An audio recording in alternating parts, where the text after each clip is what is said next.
3 invités avec nous chaque soir pour décrypter les mouvements de la planète marché. Claudia Panzeri est avec nous, CIO d'UBS France. Bonsoir Claudia. Bonsoir. Merci d'être avec nous. Merci à Michel Martinez de nous accompagner également. Bonsoir Michel. Bonsoir. Vous êtes chef économiste Europe de Société Générale CIB et Benjamin de Lacvivier est également à nos côtés, gérant action chez Amplégest. Bonsoir Benjamin, ravi de vous accueillir dans cette émission. Bonsoir. Merci à vous trois d'être là. Commençons peut-être avec l'histoire de la tech américaine et surtout cette histoire de CAPEX dans l'IA, bien sûr. Claudia, est-ce que cette histoire est intacte? Est-ce qu'elle reste incontournable pour l'investisseur en 2026? Et est-ce que cette histoire de CAPEX offre encore un risque-reward intéressant pour l'investisseur?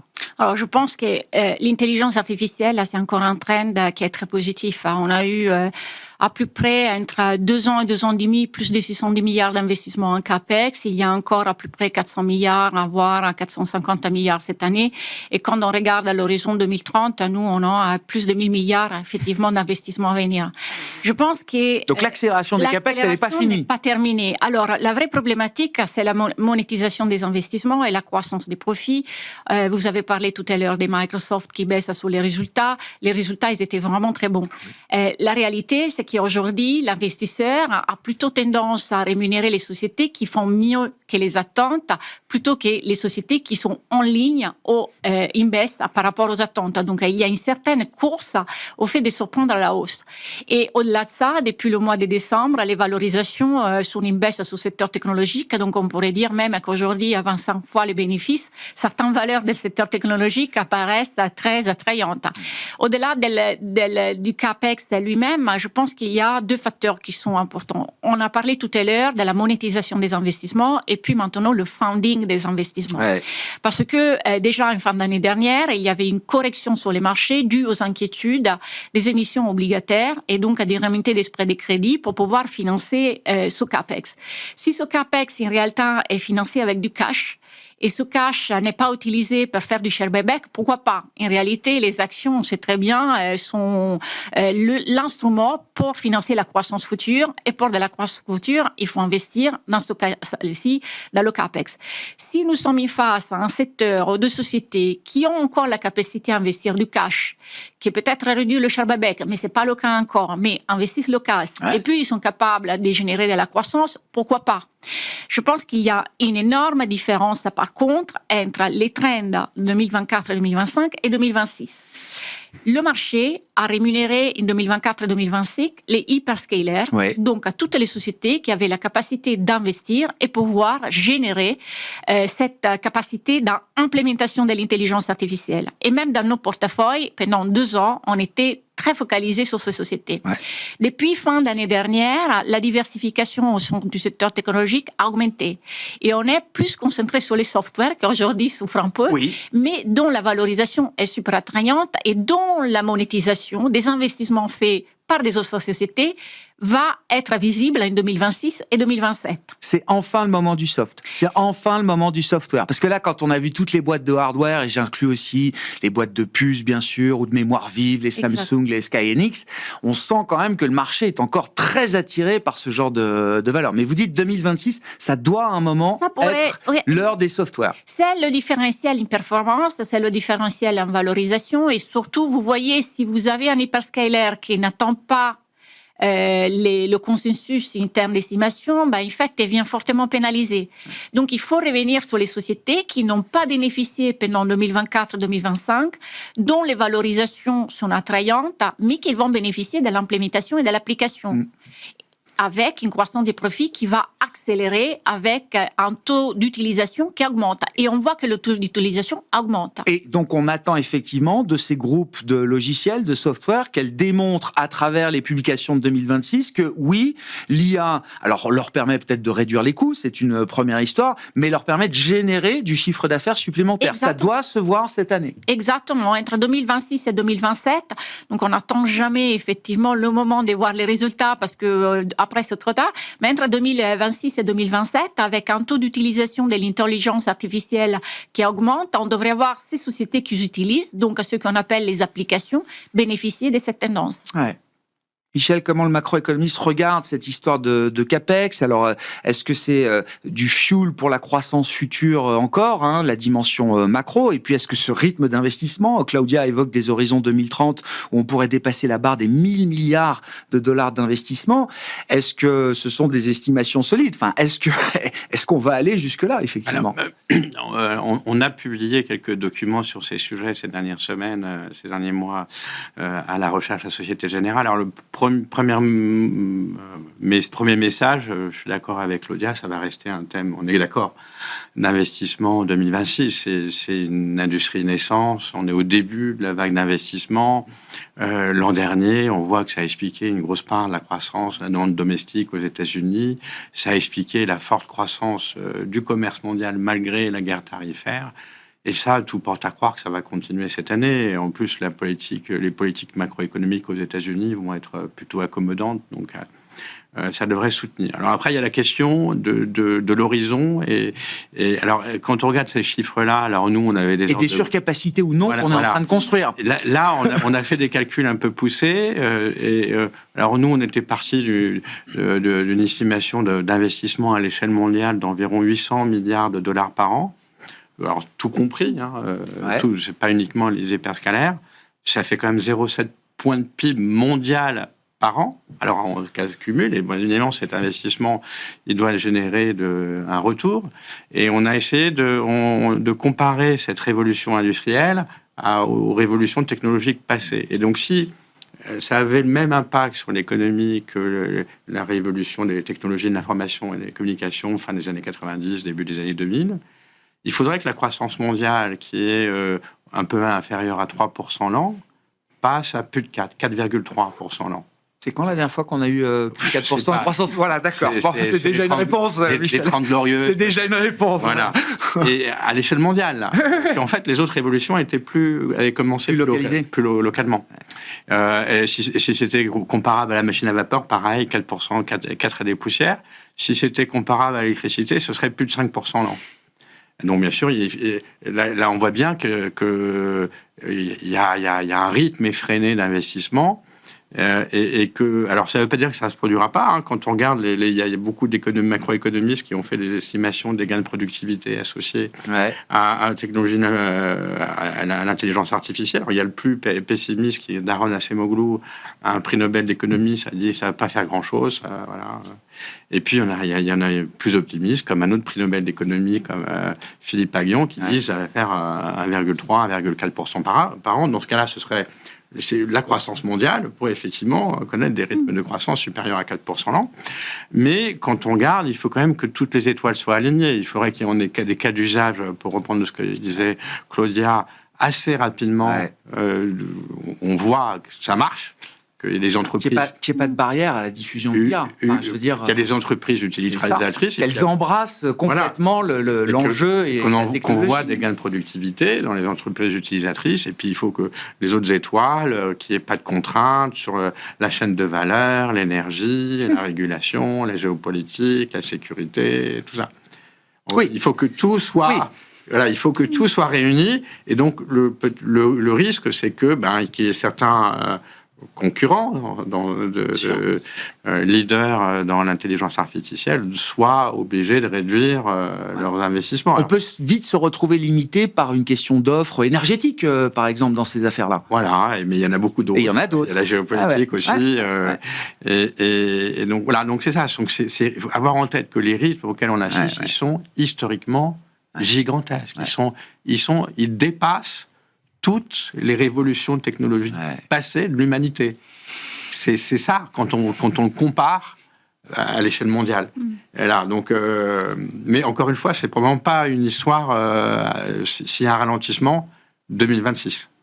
J'entends. Non, mais c'est bien de donner cette perspective et ces ordres de grandeur, et l'histoire s'écrit sous nos yeux de ce point de vue-là. Comment est-ce que tout ça rebondit quand on est gérant action européenne, notamment dans l'univers des entreprises de taille moyenne? Ce cycle de CAPEX tourné vers l'IA, alors on a compris, les hyperscalers, les fournisseurs de hardware en ont largement profité jusqu'à présent. Est-ce que vous êtes d'accord avec l'idée que maintenant c'est les enablers, les diffuseurs qui vont s'accaparer cette technologie? technologie et comment ça rebondit sur nos marchés en Europe, Benjamin. Ouais, alors on n'a pas d'hyperscaler effectivement en Europe, on n'a pas de fab non plus, mais on a les équipementiers et qui, eux, commencent à en bénéficier très fortement. Ça a déjà été pas mal joué en bourse. Là, tous les équipementiers européens, ils sont entre plus 25, plus 30% depuis le début de l'année. On a eu une très bonne publication d'ASML hier ou avant-hier, qui a bien commencé, qui a performé bien en bourse, mais qui a fini dans le rouge. Ensuite, et on a aussi un autre moyen de jouer ça, c'est via les acteurs liés à l'électrification en Europe, parce qu'il faut bien l'énergie pour alimenter tous ces data centers-là. Et là, on a des attentes de CAPEX qui sont assez gigantesques aussi. C'est pas 1000 milliards comme sur l'IA, mais c'est plusieurs centaines de milliards d'euros par an, en croissance de plus de 10% par an d'ici à 2035, avec beaucoup de visibilité. Et là, ici, on a des champions européens, enfin des champions mondiaux européens. Bien sûr. Donc, on a les équipementiers électroniques, les ABB, les Legrand, les Legrand Schneider. On a les Câbliers, les Nexans, les Prysmian. On a aussi des plus petites entreprises un peu moins connues, des Pfisterer en Allemagne qui font des connecteurs pour connecter ces câbles-là, justement. Et là, la part IA dans leur business commence à devenir significative, visible. Je crois que Legrand, l'activité dans les data centers, alors, ils partaient de zéro il y a à peine une dizaine d'années, c'est 20% de leur chiffre d'affaires aujourd'hui. Oui, ça devient stratégique. Et puis après, il y a la partie électrification qui, indirectement, est liée à l'IA. Eux, effectivement, ils fournissent directement dans les data centers. Complètement. Sur la partie logicielle, vous dites quoi? Parce qu'on a une belle cote d'entreprises de software en Europe, notamment dans l'univers small et mid, Benjamin. Je suis complètement d'accord avec ce qui a été dit. Le marché a pensé que c'était la fin de ces boîtes. Ouais, alors que pourtant on voit bien que les croissances ont pas été, les attentes d'IPS n'ont pas du tout été modifiées. On voit SAP qui ce matin publie des résultats qui sont un petit peu en dessous des attentes sur 25 et sur 26, et les titres hyper, je crois que c'était 15% à un moment dans la journée. Après une année 2025 qui n'a pas été une belle année.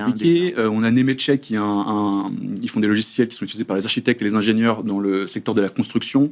C'était allemande, un peu plus petite, qui a upgradé ses résultats l'année dernière et qui finit en forte baisse l'année dernière, qui est déjà à moins 20% cette année. Ce matin, ils ont relevé leurs résultats et elles baissent, alors certainement en sympathie avec la publication des SAP, mais elles baissent encore.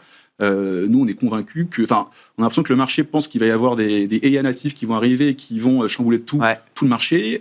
Pour arriver à déloger des SAP, des Nemetschek, il faut arriver à avoir une solution qui est beaucoup moins chère, bien meilleure. Pourquoi est-ce qu'ils arriveraient à le faire? Il y a quand même des grosses barrières à l'entrée en dehors du coding. Il faut connaître son marché, il faut connaître ses clients. Il y a de la réglementation assez spécifique par niche. SAP, ils sont chez le client, dans l'entreprise, et parfois pour toute la vie de l'entreprise. Je veux dire, c'est...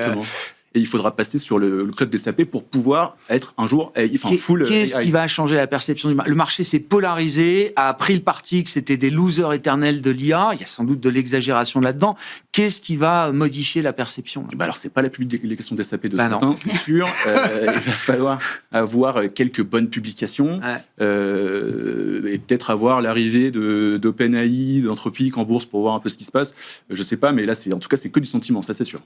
Michel? Oui, je voulais rebondir sur l'impact sur l'Europe, l'intelligence artificielle. Donc, il y a deux versants, demande et donc l'investissement, un peu comme aux États-Unis. Alors, on voit des frémissements en Europe. C'est pas 50% de la croissance comme aux États-Unis, mais ça peut expliquer peut-être 20% de la croissance. Quand on regarde les quelques données dures qu'on a. Et puis, il y a l'aspect offre. Et là, j'ai été surpris. On a regardé un peu en détail. Effectivement, toute la production de biens manufacturiers en delta qui sont liés à l'intelligence artificielle. Et on arrive à peu près à 2% du PIB en zone euro. Mais c'est pas ridicule. Non, c'est pas ridicule tout, parce que si ça fait plus 10% par an, on rajoute 0,2 points à la croissance. Alors que quand une croissance de 1%, c'est vraiment pas rien.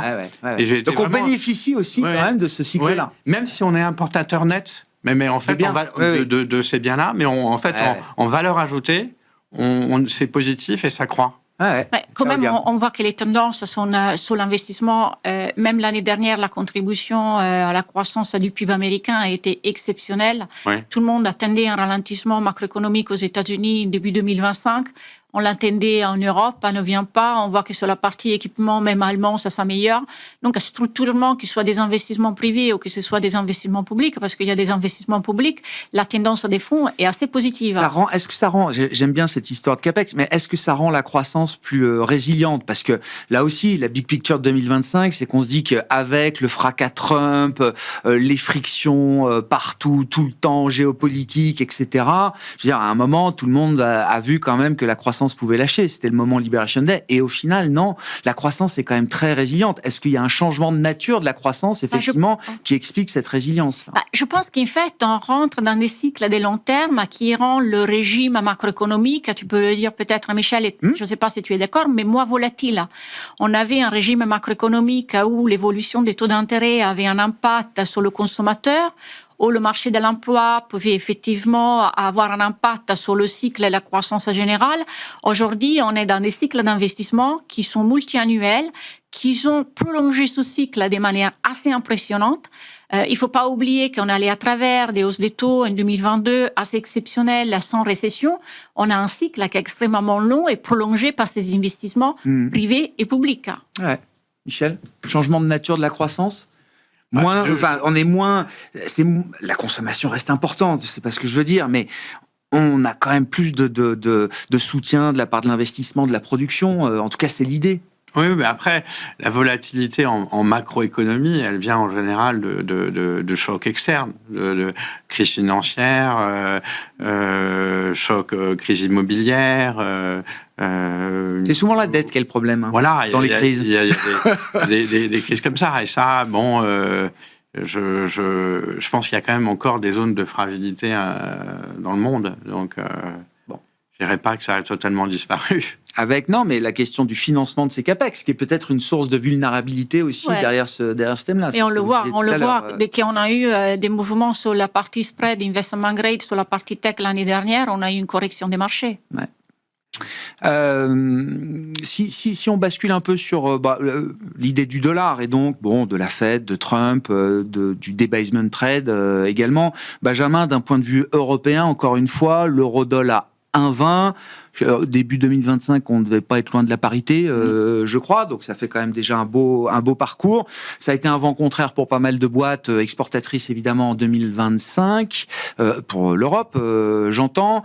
Comment les entreprises se sont adaptées à cette situation? Est-ce que 1,20, c'est un équilibre qui convient malgré tout à tout le monde, à des entreprises européennes aussi? Est-ce qu'il y a des stratégies de couverture particulières? Bref, est-ce que ça pèse encore un peu sur les perspectives et les résultats, ou est-ce que les boîtes européennes se sont adaptées là? Alors déjà, les entreprises, elles se couvrent généralement toujours contre le taux de change. C'est pour ça que normalement, opérationnellement, ça met à peu près 1 an à impacter vraiment l'opérationnel. Mais c'est sûr que la baisse du dollar, elle est négative pour toutes les entreprises européennes comprises. Elle est relativement plus positive pour les petites entreprises parce qu'elles sont plus domestiques et donc elles vont moins être impactées par cette baisse du dollar. Mais globalement, c'est très négatif. Ouais, bon. Et elles s'attendent à quoi là, pour l'année 2026? Généralement, les CFO, quand vous leur parlez, ils vous disent qu'ils font pas de paris. C'est pas les traders, ils font pas de paris sur le dollar.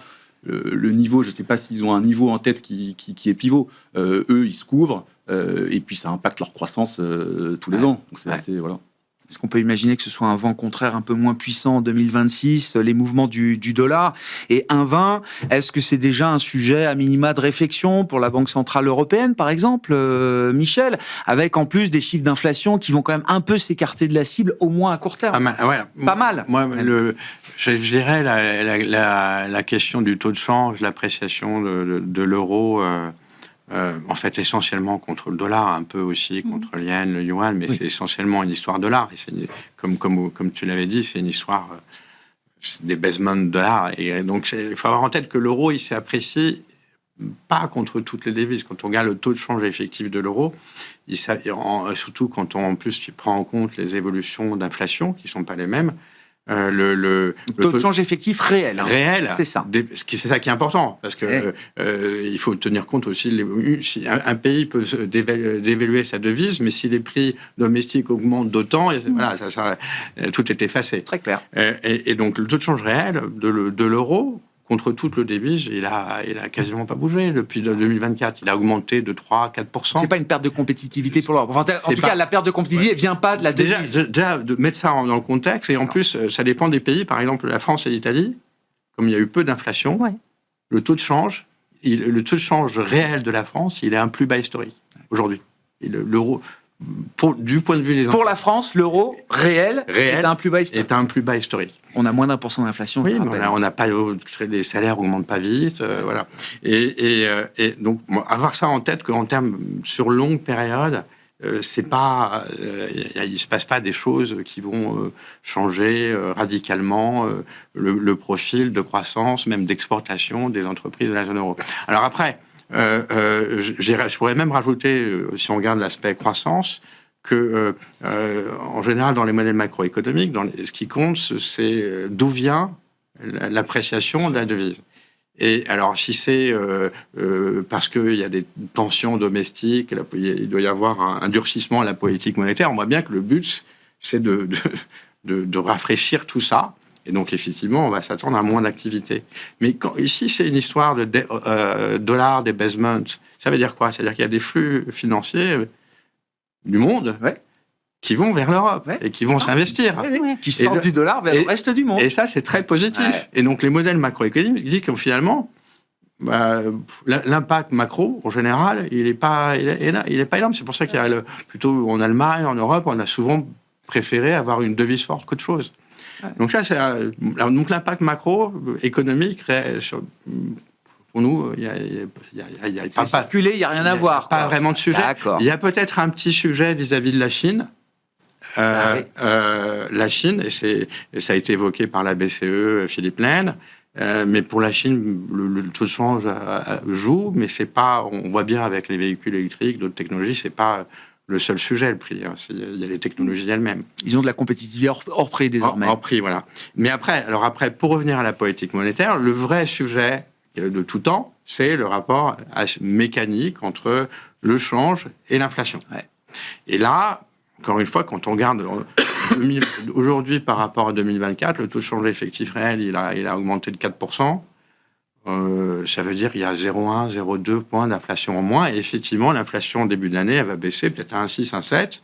Et donc, si ça se prolonge, on pourra même peut-être baisser en dessous. Et ça va nous inquiéter, Michel.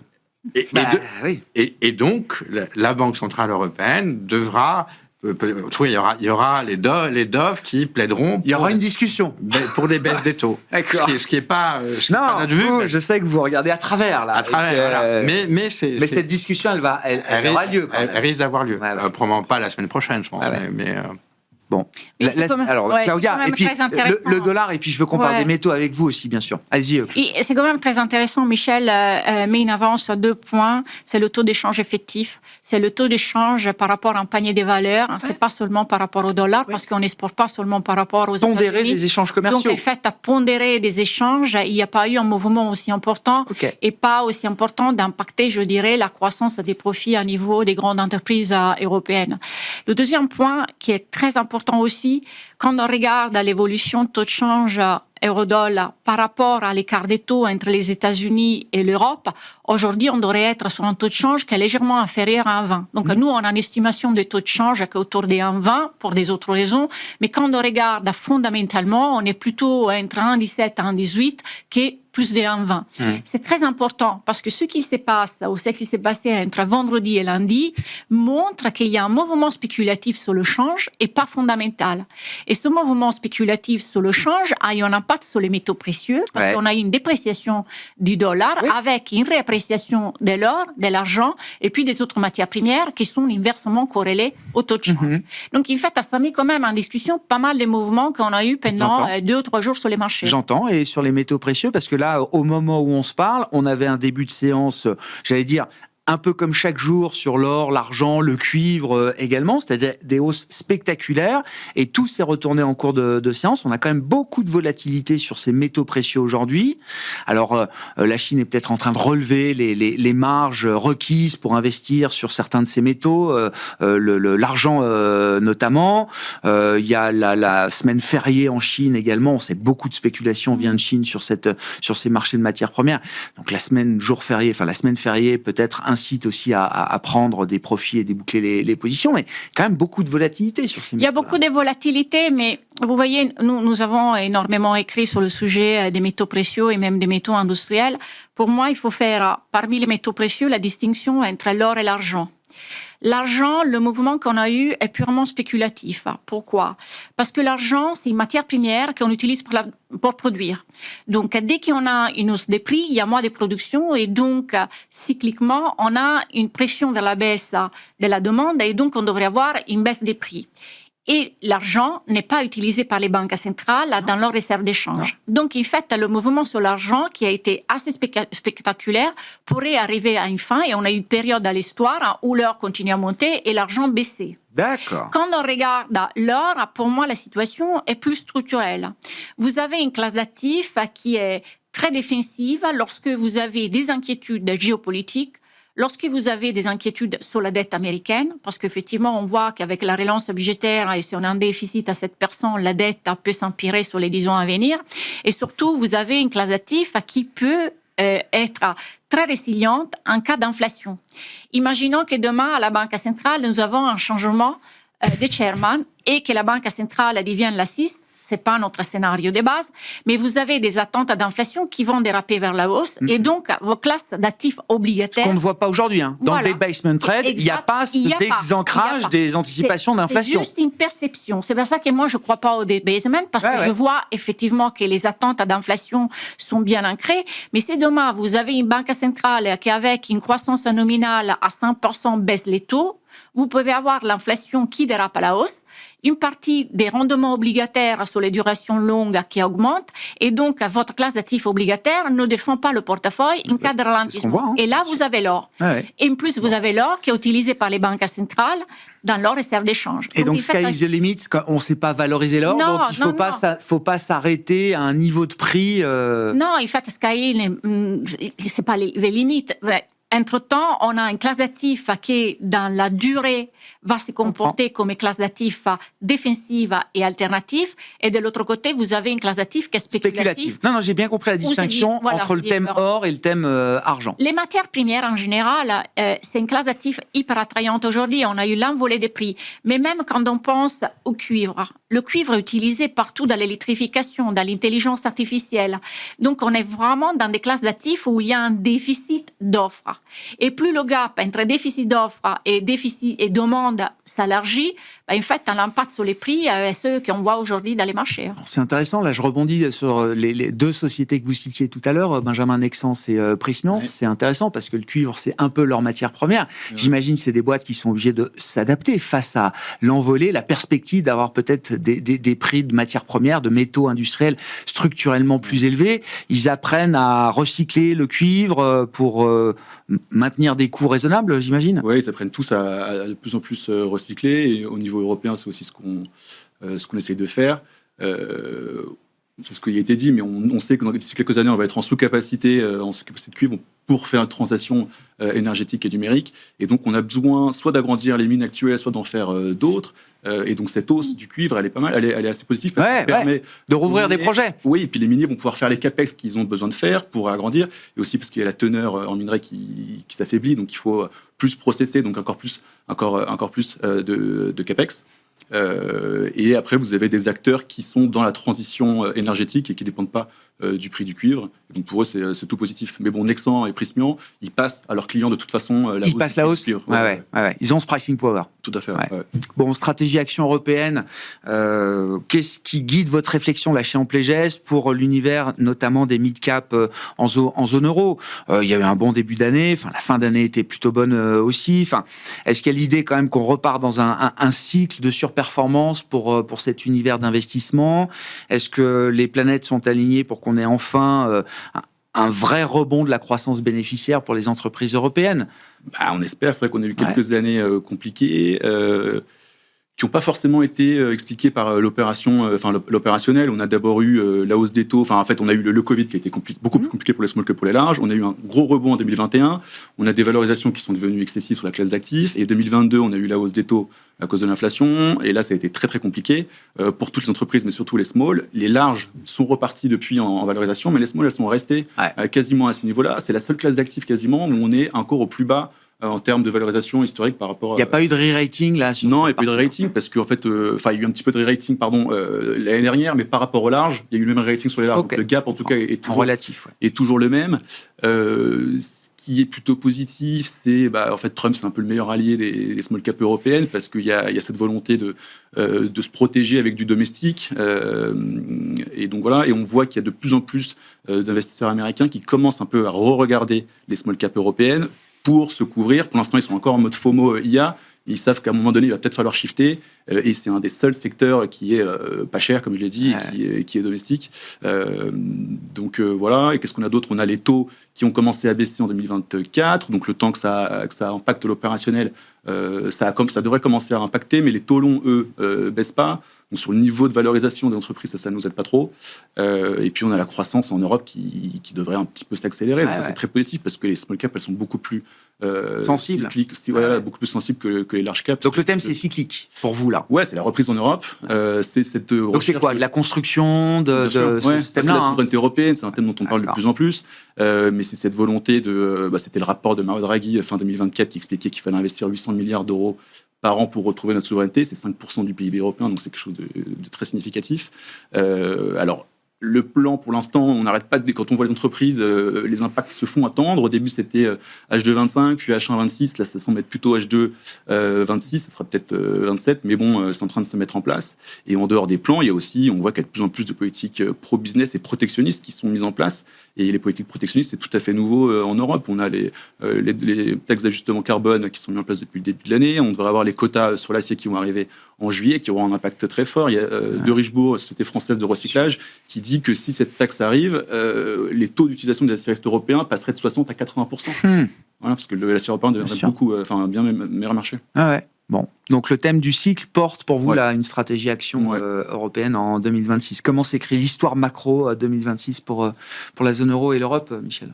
Alors, nous, on est relativement optimiste d'un point de vue cycliste, même plutôt optimiste d'un point de vue cyclique. On croit à une reprise longue, plusieurs années en zone euro, en tout cas, et plus rapide que ce qu'on a connu depuis 2022.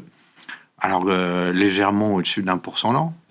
Donc, pour nous, c'est une reprise cyclique parce que on pense que le potentiel de croissance en zone euro, il est relativement faible à cause de la démographie. Il est en dessous de 1%, mais peut-être même plus proche de 0,5 que de 1. Et donc, si on a des taux de croissance à 1 et des poussières pendant 3 à 4 ans, c'est nettement mieux que ce qu'on a connu ces dernières années. C'est une hot économie, quoi. Voilà, et c'est aussi pour ça qu'on pense que le prochain mouvement de la BCE, ce sera plutôt une hausse qu'une baisse. Bien sûr. Mais, voilà. Alors, pourquoi on croit en cette reprise cyclique? Alors, le premier durable, c'est le premier point évident, c'est le plan de relance en Allemagne, qui commence à porter ses fruits. Pour l'Allemagne, grosso modo, c'est croissance zéro depuis 2022, 2023, 2024, 2025.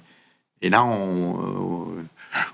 au moins 1%. Donc, ils viennent de réviser un peu à la baisse, mais c'est 1%. Quoi. Voilà, c'est l'ordre de grandeur. Donc, il y a ça. Il y a la poursuite des investissements européens, les fonds NGU. Ça, même si le deadline pour recevoir l'argent, c'est cette année, mais l'argent, il va être dépensé. Ça va être déboursé en 26, 26, 27, 28, ça va continuer. Et puis après, il y a l'immobilier aussi, qu'on voit. L'immobilier qui a été négatif en termes d'investissement depuis 2021, qui est en train de se stabiliser. Alors, c'est pas glorieux, mais rien que ça, c'est le début, en fait. C'est plus un contributeur négatif à la croissance.